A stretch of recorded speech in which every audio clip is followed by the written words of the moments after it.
Okay, so we're continuing with our chapter on motion, class 9. Okay, today we will discuss in this class this question 11 on your tuition note. Okay, so all these questions here on your tuition note, so you can write them down.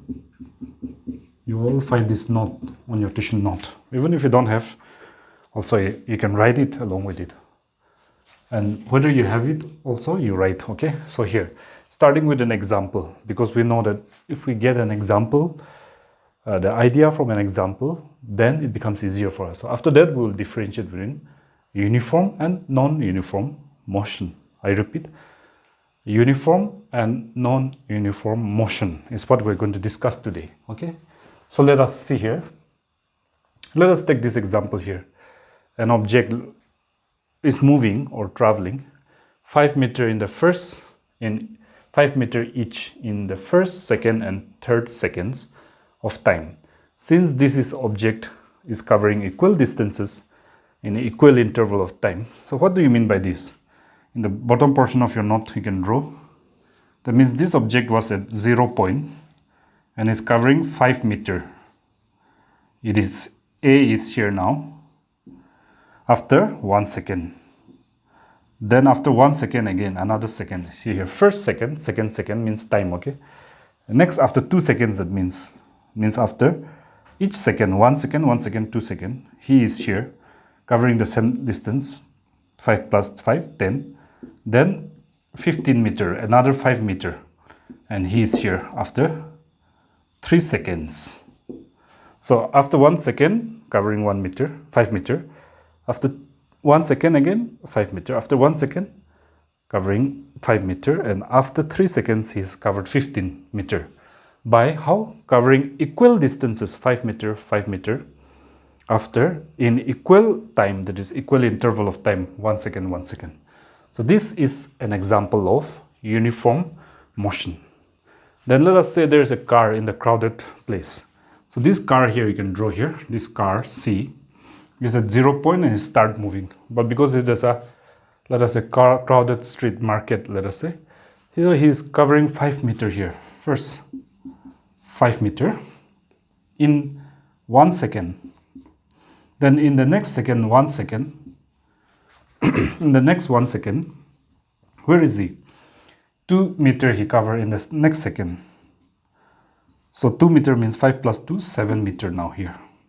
Right, 0 to 7. So that means in the first time 1 second he's covering 5 meter, but the next second, next 1 second, he's covering only 2 meter because there may be, the road may be a little bit crowded in that area. Then he travels another 3 meter, means 7 plus 3, 10 meter.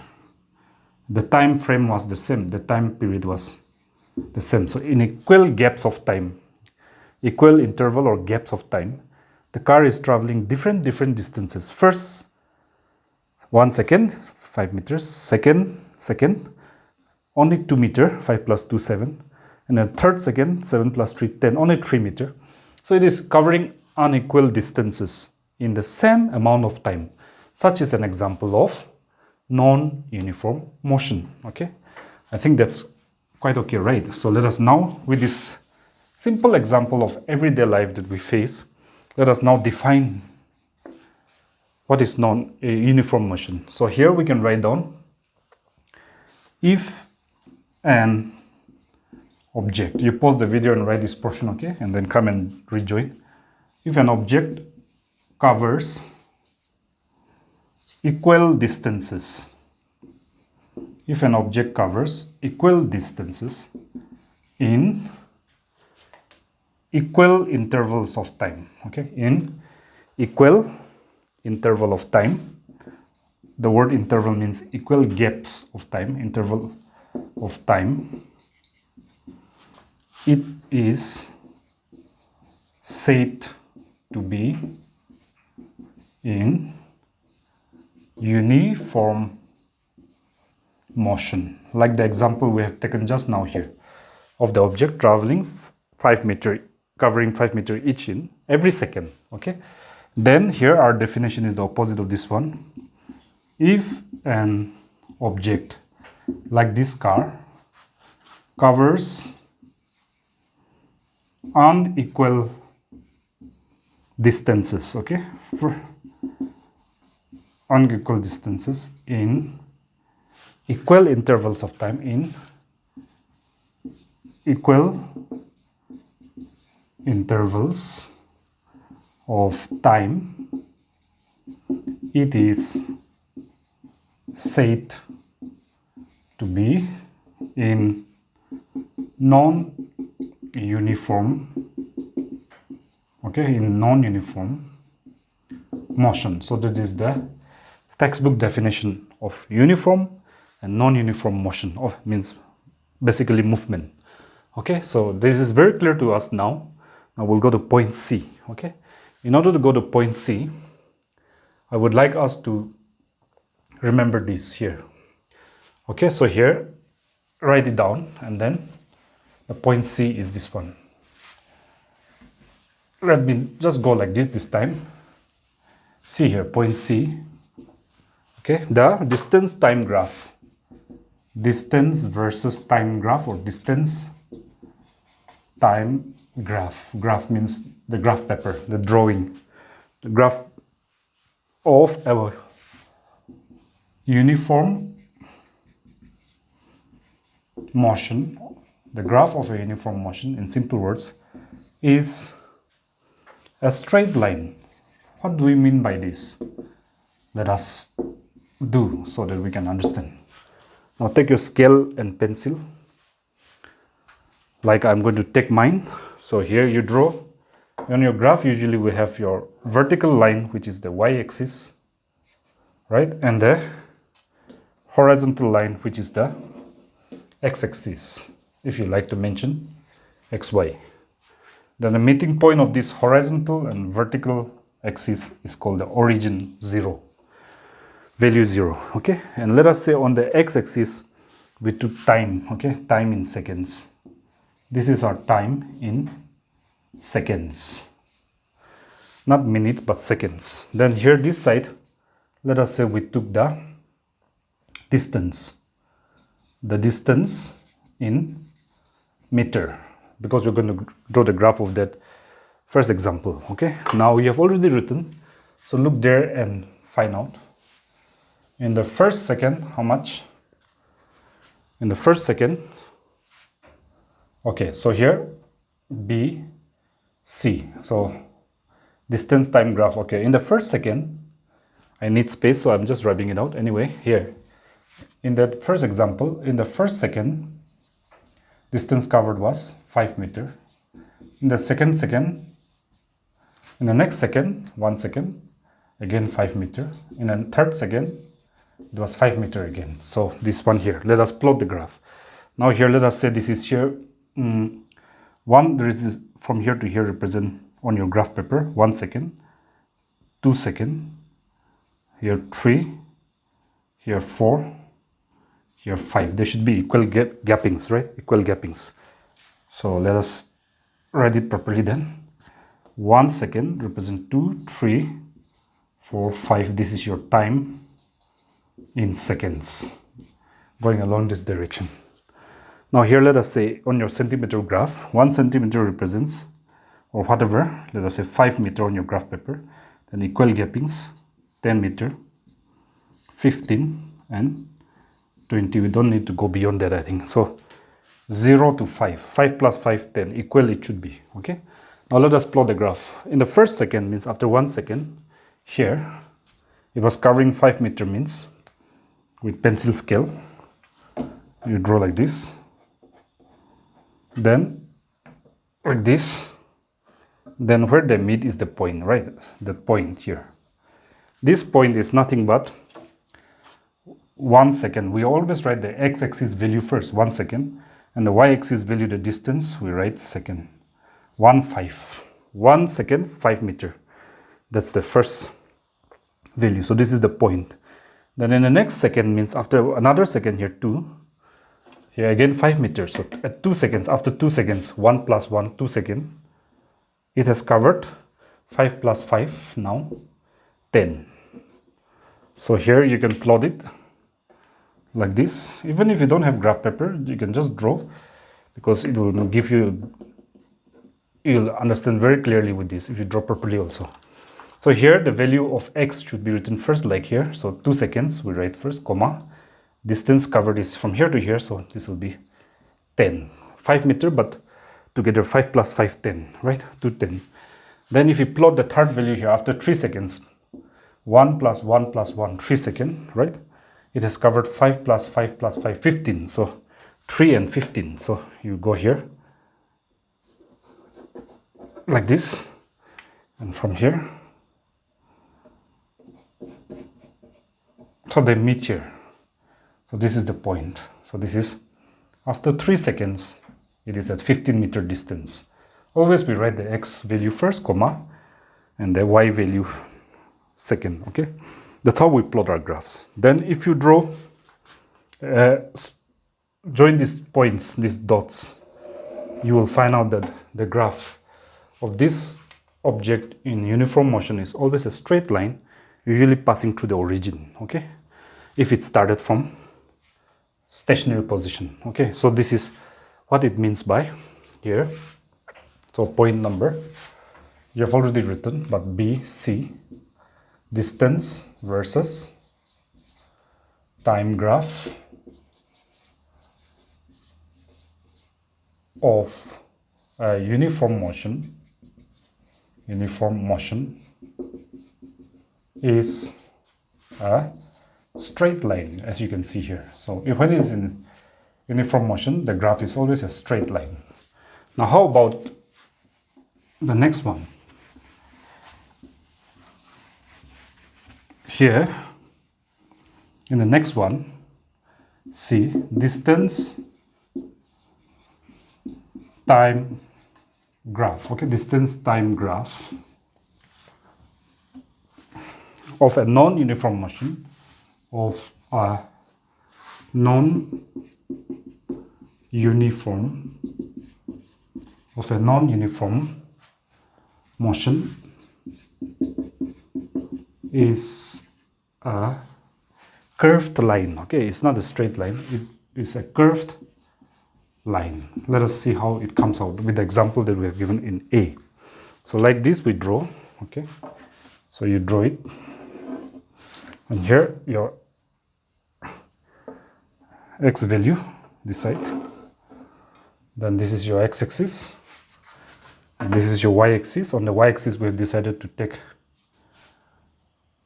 your distance, and here x-axis we decided to take, this is the origin, 0. So here 1 second,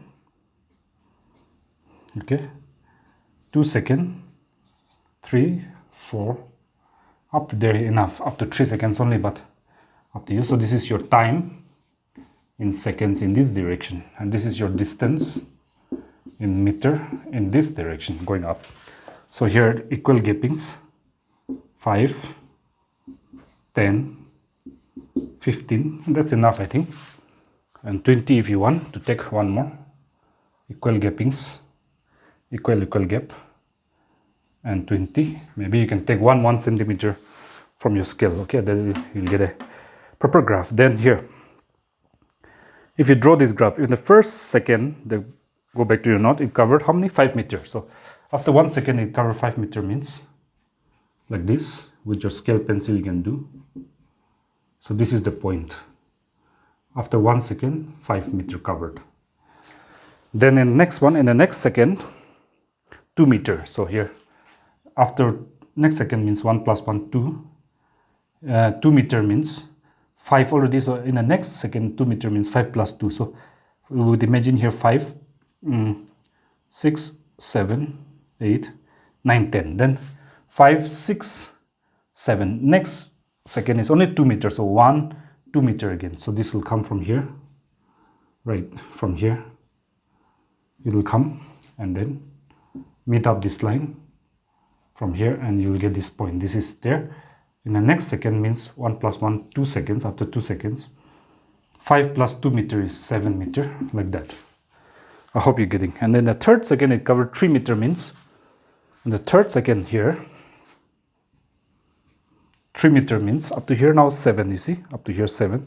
Here, then 7 plus 3 is 10. So 7, 8, 9, 10. So it will be a 10 meter point. So this is the point. So this is the point where the third second it is a 10 meter point, because it has covered first second 5 meter, in the second 2 meters, so 5 plus 2 7, and the third second another 3 meters, so 7 plus 3 10 meter. So if you plot this graph, since it's a non-uniform motion, you'll find out it's a curved line, not straight line like this. Okay, that's what it means. I hope you got it. So these are the 3 points that you can write down for uniform and non-uniform motion. Now let's go to question 12.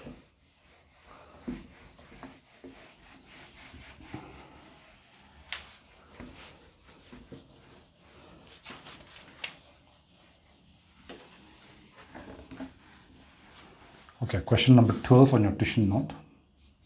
Let's see, what is that? There it says differentiate between speed and velocity. Okay, so let us see what is this, speed and velocity. Write along with me. Differentiate between speed and velocity. They are similar yet not same. Okay, so let us divide it in margin again, right left, and just try to find out this one. This side is, let us say, speed, and this side we write velocity. Okay, now you can write along with me and we will find out. Okay, distance traveled. We know already distance, so we'll not explain so much, we'll just write the definition. Distance traveled. So once you get the basics well with the inductive method and you can become comfortable, you can go to the deductive method, which is faster. Okay, so distance traveled by an object or body.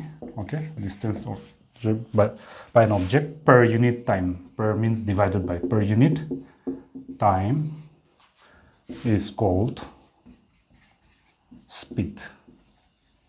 Okay, this is called speed. Okay, let us just add, because this is a scalar quantity, per unit time, we add this one in any direction. So here direction is not taken into consideration because it is a scalar quantity. In any direction is called speed. That is, let us write the formula now here. So speed is nothing but equal to distance traveled by an object per unit time, means the distance, okay, distance covered means distance simply divided by time. That's the formula we use to calculate speed. Remember that. Okay, distance, speed is equal to distance by time. Now how about velocity? So distance covered, quite similar yet not same. Okay, the covered or traveled, same word you can use. Distance traveled by an object. Distance traveled by an object per unit time. So it's quite similar till now, but the difference comes here.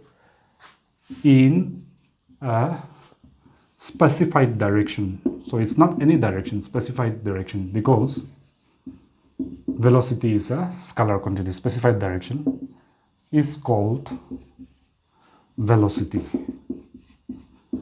So what is the basic difference in the formula now? You'll see. Velocity is given by the formula equal to, instead of this distance, it will be displacement. Okay, displacement divided by time. So the difference is that speed is the distance, is the actual path length by time, and velocity is displacement, the shortest distance between initial point and final point by time. We have already discussed that, right? So this is not B, sorry, this is A. Okay, point A. Then B, second difference for these two is that it's SI unit. So we decided to use SI unit. It's SI unit is, now in the first class we learned this one. What does SI unit follow? Yes, that's good. MKS, so meter, kilogram, second. So keep that in mind. Now on the rough side of your notebook below, you write this one. Speed equal to distance. Which one you will use? Meter, right? So we write here meter. So distance here, meter, divided by time. What do we use in MKS? Which is the SI unit? Second. Yes, not minute. So meter per second. So SI unit is meter per second, or your textbook do like this. Meter. Now look here. Meter is on the numerator, fine, into. But second is in the denominator, and the power is not written because it's +1. We don't write it. But when you bring this s to the power +1, the power, to the numerator, become s to the power -1. So we can also write like that, bring it to the numerator. Any of these two is the same meaning, meter per second or meter into second to the power -1, which is meter per second only. Okay, then here, B, its SI unit is also the same. What is the SI unit of displacement? Meter.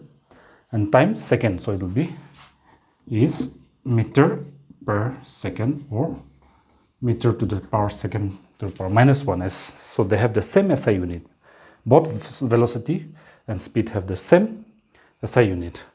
Now this is, speed is a scalar quantity. Speed is a scalar quantity because here direction is not considered in any direction, but here velocity, it is a vector quantity. So these are the three basic differences between speed and velocity. It's very important that you get the difference and know this formula.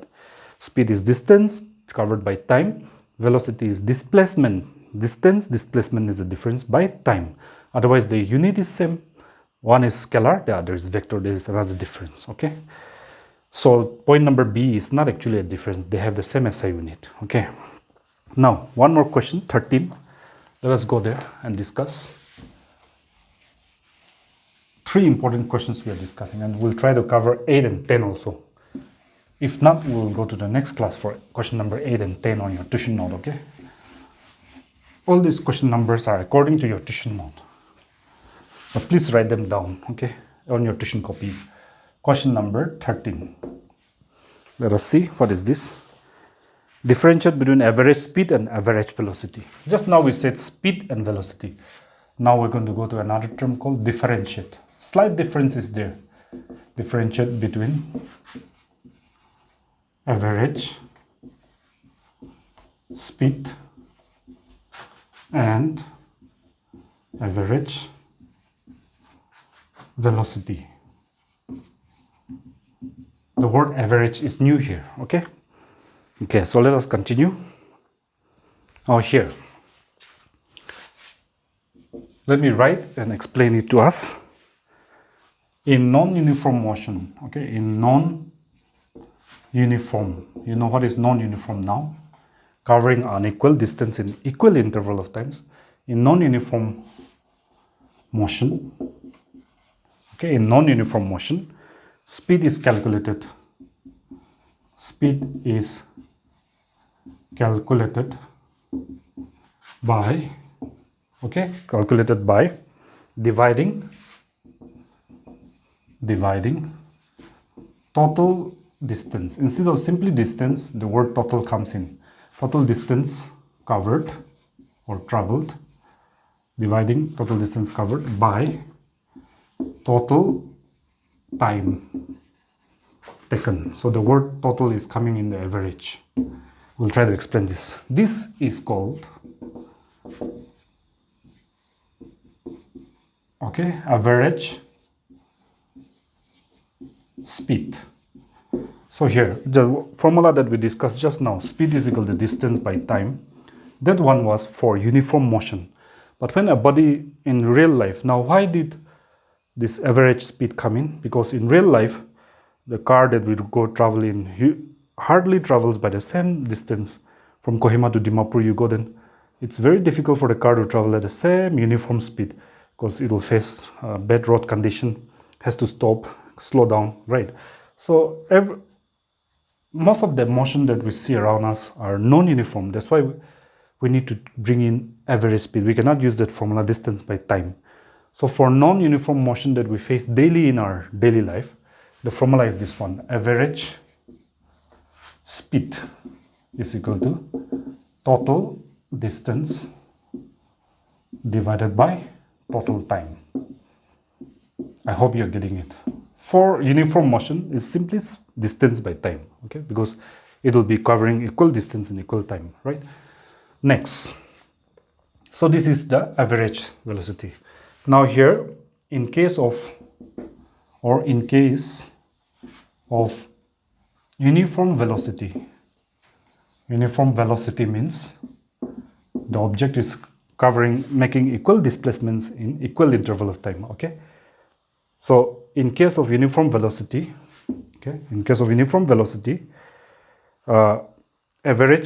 the velocity is calculated. The velocity is calculated. Velocity is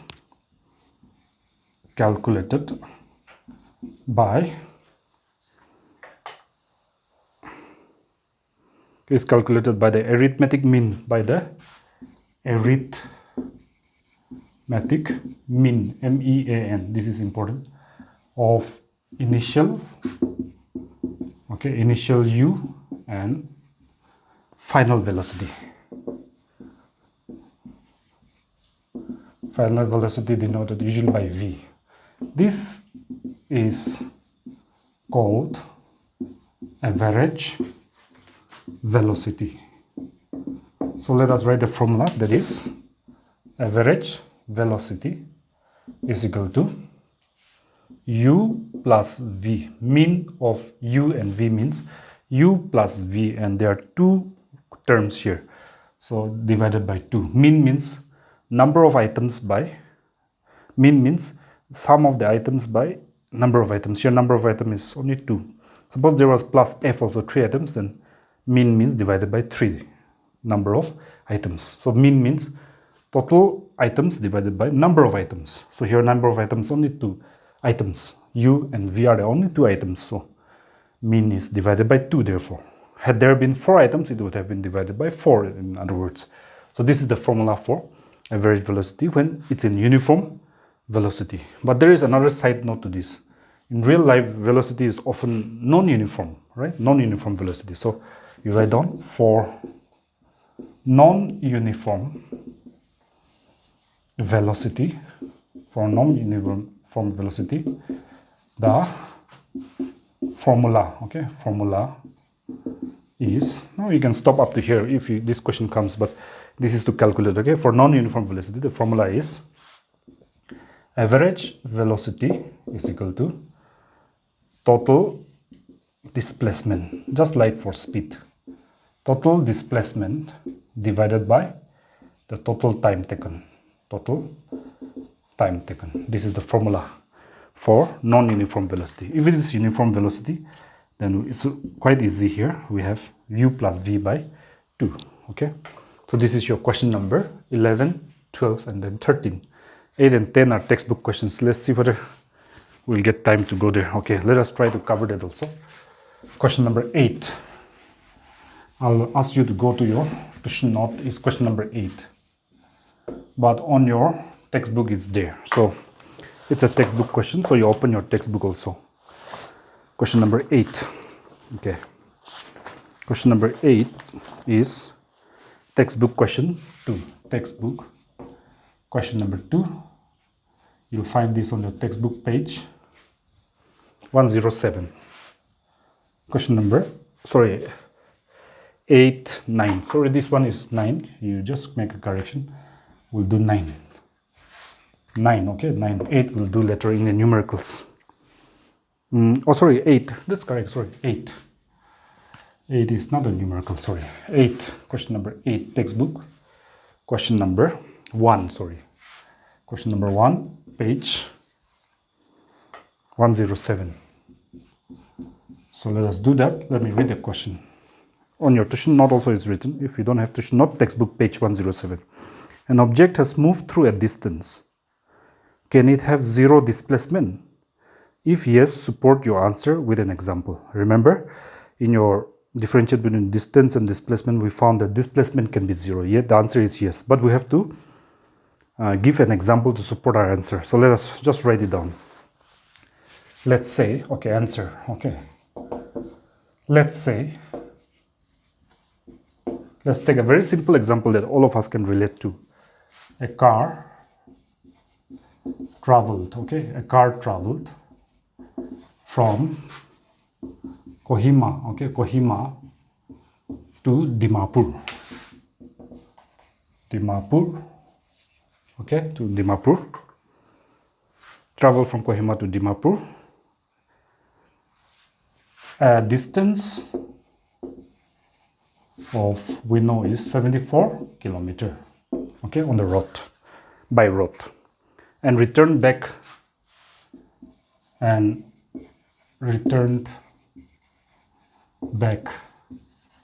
okay, returned back to its initial point. What is the initial point? The initial point means from where it started, which is KOHIMA. So it returned back to KOHIMA. Full stop. Here the distance covered is, here distance covered, very common sense, covered is, let us do together. The car went down 74 kilometers, came back to KOHIMA means another 74. So 74 plus 74 plus 74, this much, which is equal to how much? That is equal to 148 kilometers. Okay, but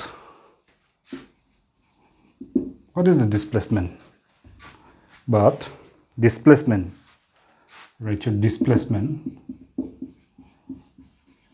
And what is the definition for displacement? The shortest distance, okay, the shortest distance between the initial and final point. The shortest distance between the initial and final point, which is KOHIMA and Dimapur. Right, close the bracket. Okay. Okay. Shortest distance of the initial and final point is 0 because it has come back to KOHIMA and there is no gap between the initial point and the final point. So this is the case where the displacement is 0, right? So this proves that, you can write your final paragraph. This proves that the question is saying here, object has moved through a distance, yet it is having only 0 displacement. Possible? Yes, possible. You see, this proves that, okay, it is possible. It is possible. Okay, it is possible for an object to have moved, for an object to have moved through a distance, like in the case of the car, it has moved the actual distance of 148 kilometers, right, the distance, but still have 0 displacement. This car has moved 148 kilometers, such a long distance, but because it came back to its starting point KOHIMA, displacement is 0. So this proves that, answers your question, right? Well, let's discuss this here. Up to here only we have done with 10 in the next class. Okay.